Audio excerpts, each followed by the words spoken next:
Good day, poker peeps. This is Sky with Smart Poker Study, and I want to share two things with you today. The first is one of my favorite quotes of all time. This is something I learned from one of my bosses at a prior job that I had. He taught me that you can only improve what you measure. The idea is that in order to know that your studies, your focused play is having any kind of direct and positive effect on your game is to see where you're at before your studies and after. So for example, let's say you want to become a better 3-bet bluffer pre-flop. So you should record your 3-bet stats now, your 3-bet win rates by position as total right now. And then after a week, after 2 weeks, after a month of studies, after 10,000 hands of playing with your new strategies, you want to record all those things again to see how you've progressed. Hopefully your win rates have gone up from maybe 220 big blind per 100 hands when 3-betting to 300. Or maybe you've increased your percentage from 5% 3-bet to 7% to 10% 3-betting.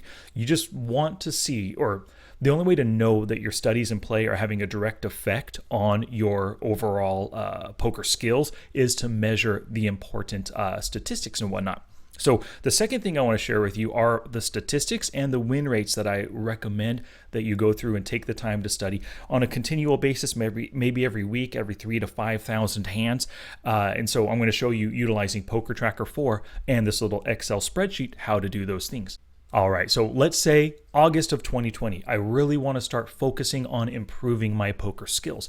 What I should do is start by recording all my results, maybe for the past 3,000 hands, which is what I played in July. So I pulled up in PokerTracker 4 between the dates of July 1st, July 31st, 3,158 hands.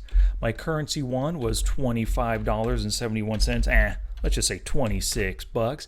My big blinds per 100 hands win rate is 8.04. So you can see I have all the different statistics up here. We'll get to win rates down below.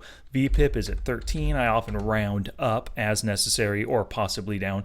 Raise first in 15. Isolation raise 11. These are all the stats. So all of these stats on the sheet are the most frequent ways that you enter pots and the most frequent decisions that you have to make. So like 3-betting is a great one to keep in here. Where is 3-bet? 4.8%. A little low. Attempt to steal. Got to scroll over to the right for this one. 21%. Fold to steal 81. 3-bet steal.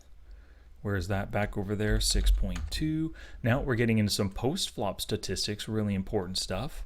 So Cbetting on the flop, 75, 41. Whoa, I am super turn honest right there, 50%. So oftentimes when I notice something right away, I'll record all my stats first and I'll go through and take a look at where my areas of opportunity are. If I notice something's an area of opportunity, bam, I star it right there to kind of remind myself to come back to it later.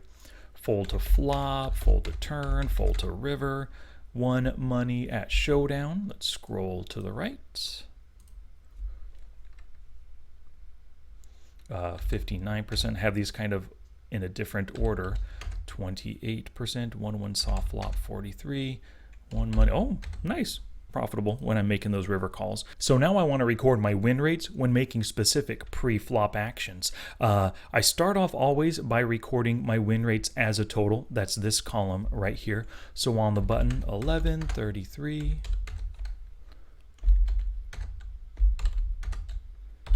Cool beans right there. And something that stands out to me, my win rates are getting worse as position gets later. It means I might have some kind of positional issues that I need to work on here. Maybe I'm stealing too much, whatever it might be. 2-bet pre-flop. Let's start running a few different filters.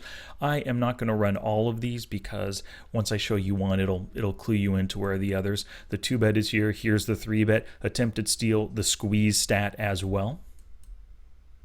Under pre-flop raises. So you can see when I'm making that pre-flop 2-bet, my win rate is positive 78. Not as good as I'd like. I'd like it to be roughly positive 100 or higher. 78's not bad though. What about calling that pre-flop 2-bet?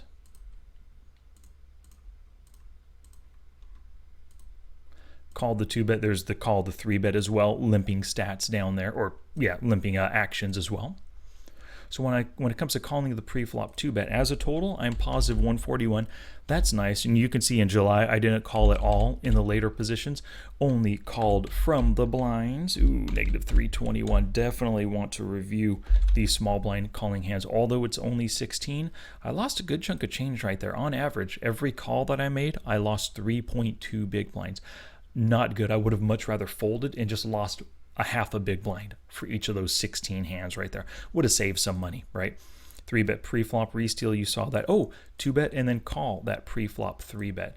Let me show you what this is a 2-part filter, actions and opportunities, pre-flop raises. So you made the 2-bet, add that to the filter. But of course, it is a pre-flop call. You called the 3-bet. So you can see made the 2-bet, call the 3-bet. Oh, negative 714. Not so good at all right there.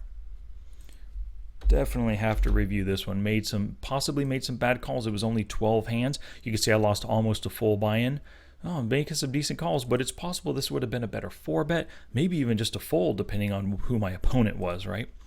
Now, some post-flop actions and opportunities here. Filter for these. Flop bets. Now this is the Cbet flop. You can find that under the turn and the river as well. When I Cbet on the flop, I'm positive 408. Loving that. Turn and river. Now the call, flop Cbet. Clear the filters. Actions and opportunities on the flop. Flop calls. And then call the Cbet. Now, of course, there are so many other... Ooh, not good at all. Negative 687. And then make any river call. There are so many other post-flop stats that you could be recording, or win rates, I should say, for facing donk bets, floating, probing, facing a raise after you Cbet. There's so much. These are just the basics to get you started. And then the last one, let me show you what this one looks like. Calling any river bet. It's actually quite an important one. A lot of players lose money when calling on the river. So just making any call here. My win rate is, positive 3,011. Loving that right here. So I recommend, you've seen all these stats here. You saw how I went through, filtered for them. You saw how I got all the different statistics up here. Win rates I meant to say down below. So now it's your turn to actually take action on this. Open up PokerTracker 4. Open up an Excel spreadsheet or just use your poker journal and record these statistics for yourself over the last 3,000 to 5,000 hands. And then do some studies, work on your game, improve your skills, play with focus on the felt, and then re-record these numbers to see how things are shaking out. Are you actually improving? Are you getting worse? Do you still need a lot more work to do around that subject of choice? Alrighty, if you enjoyed this video, thank you very much for watching. Subscribe to the channel, give the video a thumbs up, and I'll see you in the next one.